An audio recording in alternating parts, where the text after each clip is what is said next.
Hello everyone, welcome to Swati Rashmi creation. आमे चतुर्थ श्रेणी आमे ओ आम परिवेश बहिर एकादश अध्यायर चंद्रकलार ह्रास वृद्धि प्रसंगटीर अभ्यास करिबा। अभ्यास 1 नंबर, गोटे शब्द बा वाक्य रे उत्तर दियो। क चंद्र पूर्णमी दिन केउ दिगरे उदय हुए? चंद्र पूर्णमी दिन पूर्व दिगरे उदय हुए। ख चंद्रकला काहाकू कहती? चंद्रर जेउ आलोकित अंश आमको देखा जाए ताहाकू चंद्रकला कहती। ग गोटे वर्षरे प्राय केतोटी पूर्णचंद्र देखिपारिबा?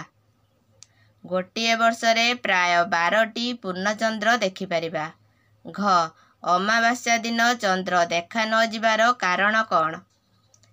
अमावास्या दिन चंद्र देखा न जिबार कारण अमावास्या दिन चंद्रर आलोकित अंश पृथ्वी को देखा जाई न थाए।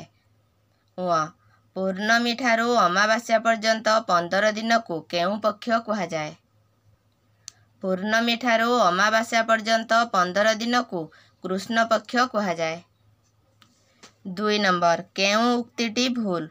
क प्रत्येक दिन चंद्र संध्या समय रे उदय हुए, एडा भूल। ख अमावास्या ठारू पूर्णमी समय को कृष्ण पक्ष कहा जाए, एडा भी भूल, शुक्ल पक्ष कहा जाए।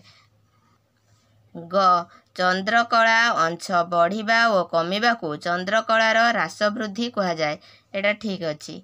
घ आमे सर्वदा चंद्रर गोटे पार्श्व देखू, एडा भी ठीक अछि।